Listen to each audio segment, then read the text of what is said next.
Sao giờ này rồi mà lại ở nhà cô Lâm? Con cô Lâm đâu rồi? Anh đưa người ta đi đâu rồi? Đồng chí, tôi lại còn phải nhờ anh ta bắt cóc. Vài đồng chí cảnh sát dân sự ngơ ngác nhìn về phía Phó Hoài Nghĩa. Chỉ thấy Phó Hoài Nghĩa không vội vàng lấy ra một tờ giấy chứng nhận quyền sở hữu nhà đất cho cảnh sát xem. Căn nhà đó là của tôi. Anh nói căn nhà ở tầng 5 là của anh. Đúng, vậy cô Lâm đâu? Ở nhà anh à? Ừ, cô ấy là bạn gái tôi. Tôi cho cô ấy một căn nhà để ở thì sao? Nhưng cô ấy luôn sống một mình trong căn nhà đó. Vâng, dù sao chúng tôi cũng chưa kết hôn. Không tiện sống chung. Vì vậy, tôi để căn nhà đó cho cô ấy ở một mình. Vậy còn cô ấy thì sao? Gần đây tôi muốn ở căn nhà đó. Vì vậy, tôi đã bảo cô ấy chuyển đến ở căn nhà khác của tôi. Người ta có giấy chứng nhận quyền sở hữu nhà với người vốn dĩ sống trong căn nhà đó. Lại còn là quan hệ bạn trai bạn gái. Cái gọi là vu oan giá họa của anh ta đương nhiên không có căn cứ. Đồng chí cứ để anh ta ở lại đây với chúng tôi. Chúng tôi sẽ nhanh chóng điều tra rõ ràng. Vâng. Phiền các anh. Vậy thì phiền anh qua đây ký tên. Phó Hoài Nghĩa ký xong liền rời đi. Phía sau là tiếng mắng chửi và van xin của Phan Nhất. Anh ta cũng sợ rồi, lo lắng không cứu được mẹ ra, còn tự mình chớp vào trong. Hoàng Xuân vẫn luôn canh ở cửa, đợi Mai Cương về ngủ. Hơn nữa, xảy ra chuyện lớn như vậy, anh ta cũng không ngủ được. Nhưng không đợi được Phan Nghị trở về. Nhưng cuối cùng anh ta cũng đợi được. Phó Hoài Nghĩa trở về, sao tay cậu ấm lại thế này? Phan Diệp nói ra ngoài mượn nước nóng. Không biết anh ta đi đâu mượn mà nửa ngày chưa về. Anh có biết không? Hả, còn đổ thừa cho tôi nữa. Tôi biết chị luôn trốn sau cửa nghe lén. Không cần diễn nữa. Ý anh là gì? Cái gì mà diễn kịch chứ? Tôi không hiểu. Chồng tôi ra ngoài mượn nước nóng rồi. Anh có thấy anh ấy không thì bảo tôi một tiếng. Chính là không thấy. Thôi vậy, tôi đi hỏi người khác. Anh ta bị tôi đưa vào đồn cảnh sát rồi. Cái gì? Hoàng Xuân lảo đảo một bước, cảm thấy trời đất sụp đổ. Anh đưa anh ấy vào đồn cảnh sát rồi. Anh ấy đã làm gì? Sao anh lại đưa anh ấy vào đồn cảnh sát? Anh đưa anh ấy vào đồn cảnh sát rồi. Vậy cả nhà chúng tôi phải làm sao? Không nghi ngờ gì nữa, cho dù bây giờ hai nhà không còn là thông gia nữa. Nhưng dù sao cũng đã từng là người thân. Sao anh lại nhẫn tâm như vậy? Con trai thứ hai nhà tôi không thấy đâu. Chỉ có một mình nó là trụ cột gia đình. Anh lại đưa nó vào đồn cảnh sát rồi. Anh bảo cả gia đình lớn như vậy của chúng tôi phải làm sao? Lúc này, Phan Tiểu Hoa cũng đi ra. Chị dâu, chuyện gì vậy? Sau đó, Hoàng Xuân bắt đầu khóc lóc kể lể với Phan Tiểu Hoa. Nói là anh trai cô ấy đi lấy nước nóng. Kết quả là bị Phó Hoài Nghĩa kéo vào đồn cảnh sát. Tiểu Hoa khựng lại. Anh trai tôi thật sự vào đồn cảnh sát rồi sao? Mê mơ, anh ấy đã làm gì? Cái này phải hỏi chị dâu của cô nói thôi. Anh ta quay người lên lầu. Mấy hộ dân ở dưới lầu có vài người không sợ lạnh. Nghe thấy tiếng khóc lóc thảm thiết của Hoàng Xuân, đều đi ra xem náo nhiệt. Chị dâu, anh trai rốt cuộc đã làm gì? Tôi đã nói rồi mà. Anh ấy đi mượn nước nóng cho cháu trai của cô rồi. Trời ơi, sao tôi biết mượn nước nóng? Sao lại mượn được vào đồn cảnh sát thế này? Hôm qua Phan Tiểu Hoa đã thấy kỳ lạ rồi. Nhà hết canxi rồi. Anh ấy nói đi mua thêm một bình canxi. Anh trai cản anh ấy lại không cho đi. Nói là 2 ngày nữa vụ kiện kết thúc, cả nhà họ sẽ về quê. Mà bây giờ Phan Tiểu Hoa cuối cùng cũng biết Phan Nghị đã làm chuyện gì rồi. Phan Tiểu Hoa cười lạnh một tiếng, không nói một lời, đi về phòng. Hoa, chuyện của anh trai cô có quản không? Tôi không quản được. Vậy cũng không thể cứ bỏ qua như vậy được. Trời lạnh như vậy. Anh trai cô vẫn còn ở trong đồn cảnh sát. Tùy anh ta nói thế nào. Phan Tiểu Hoa trực tiếp không để ý đến anh ta. Hoàng Xuân Na có khi nào hiểu lầm không? Đúng vậy, anh có hỏi rõ cậu thanh niên ở trên lầu chưa? Có phải hiểu lầm không? Tôi không biết. Không đúng, trên lầu ở là cô Lâm.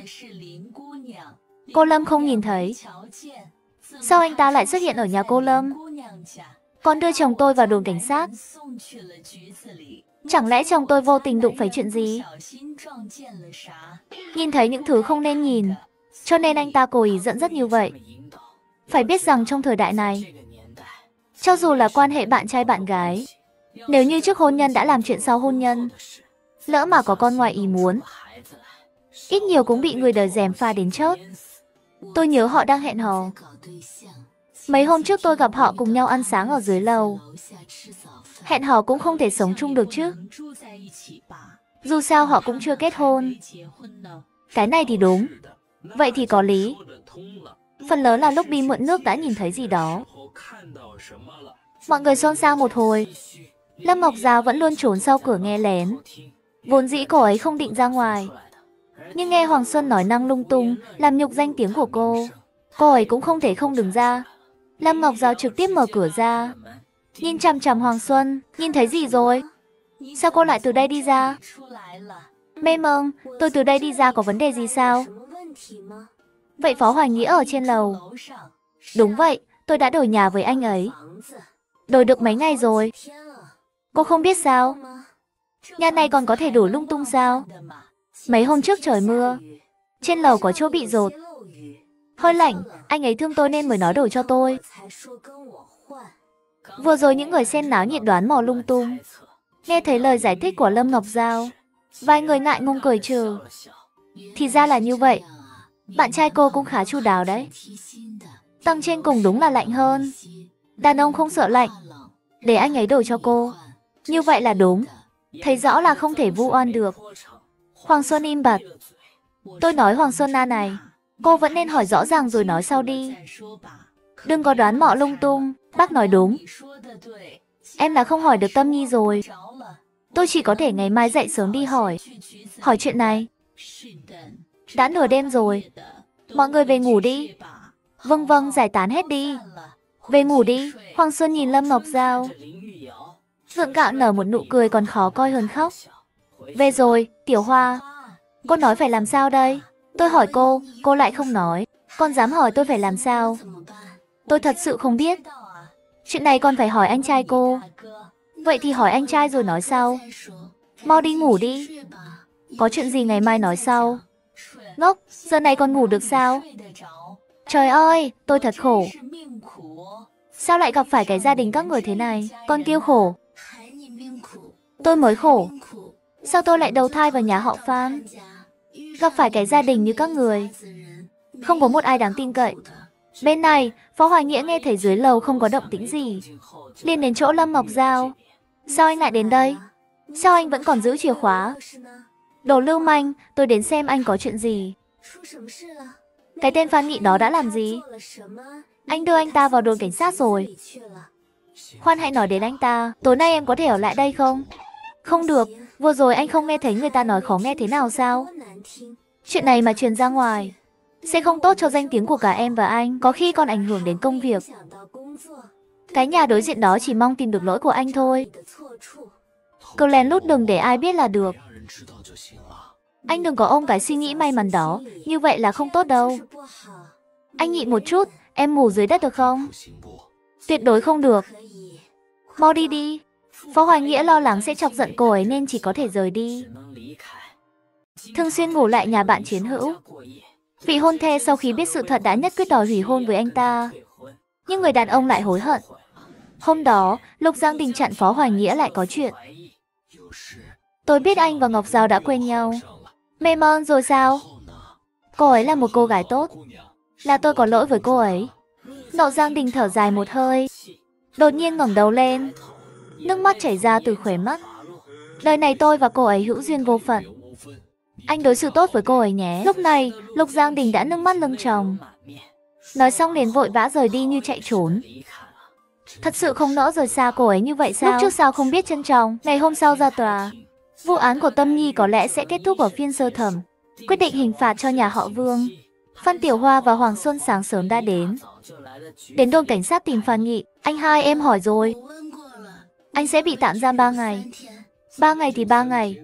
Phó Hoài Nghĩa, thằng nhóc này thật đáng ghét. Đợi anh ra ngoài, anh hai. Coi như em cầu xin anh xem bị chị dâu và 2 đứa nhỏ. Đừng gây chuyện nữa.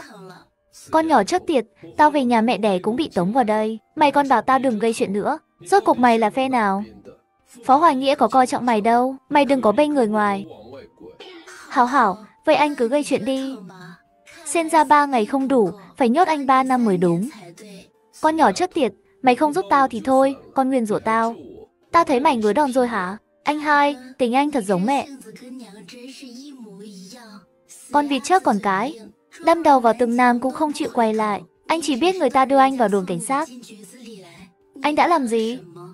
Anh nửa câu không nói anh đã làm gì. Tôi đi trộm mình Cassie chẳng phải vì cháu anh sao? Tùy anh thôi. Anh còn gây chuyện nữa là tôi đi đấy. Cái nhà này anh tự mà lo đi. Thôi thôi, em nghe anh. Bên đó làm sao? Anh ở đây ngoan ngoãn. 3 ngày nữa em đến đón anh. Bây giờ em phải cùng chị dâu đến tòa án gấp. Em đi trước đây. Hai người cùng nhau đến tòa án. Luật sư đã đợi sẵn rồi. Trận này chắc chắn họ là người thua cuộc. Dù có biện minh thế nào, tòa án cũng không cho rằng bà Vương nói những lời đó chỉ để dọa họ. Những lời đã nói, cuối cùng, xem xét việc bà Vương là bà nội của người bị hại. Thêm vào đó bà ấy tuổi đã cao, nên mới phán quyết 6 năm tù. Sau khi kết thúc, Phó Hoài Nghĩa đề nghị cuối tuần mời cô ấy ăn cơm, bù đắp cho việc cô ấy xin nghỉ 2 buổi chiều. Thôi đi, tôi không thèm đi ăn cơm với anh đâu. Sau này anh tránh xa tôi ra. Tôi còn chẳng để ý đến anh còn để ý đến tôi. Anh so được với tôi chắc. Anh có người yêu rồi, tôi vẫn còn độc thân. Anh đứng cạnh tôi. Ảnh hưởng nghiêm trọng đến việc tôi thoát ế, anh có biết không? Nói nhảm, không có thực lực thì đừng có mà thu hút. Thô tục, anh vừa giả tạo vừa thô tục. Giả dối, anh vừa ngu vừa giả dối. Đúng rồi, sáng nay anh đã làm gì Lục Giang Đình vậy? Sao anh ấy lại khóc? Anh ta là đàn ông con trai, tôi có thể làm gì anh ta chứ? Vậy sao anh ấy lại khóc? Tôi làm sao biết được? Sáng nay anh ta không tìm anh nói chuyện sao? Đầu óc anh ta có vấn đề, anh không phải không biết. Tôi muốn ra ngoài mua chút đồ dùng cá nhân. Anh lái xe đưa tôi đi một đoạn. Vừa nãy anh không phải nói muốn tránh xa tôi ra sao? Để tôi khỏi ảnh hưởng đến việc anh thoát ế. Mùa xuân sắp đến rồi. Anh ở gần tôi như vậy, không sợ hoa đào bên cạnh không nở sao? Phi, anh đúng là... Anh có phải là chưa đánh răng không? Miệng thối thế. Mau mang xe của anh đến đây. Anh đã nói sau khi vụ kiện nhà anh kết thúc sẽ mời tôi ăn cơm. Anh đừng hòng mà quỵt nợ. Vậy anh còn tìm người yêu nữa không? Đương nhiên là phải tìm. Cơm cũng phải ăn. Ăn, chỉ biết ăn thôi. Anh tìm một cô đầu bếp là được rồi. Cô giới thiệu cho tôi đi. Mờ đẹp đấy. Buổi tối, Lâm Ngọc Giao cùng Phó Hoài Nghĩa trở về, nhưng lại chạm mặt Hoàng Xuân ở cửa cầu thang. Là do hai người bàn bạc trước đúng không? Cô nói cái gì mà đổi nhà để ở? Là do hai người bàn bạc trước đúng không? Chẳng phải vô nghĩa sao?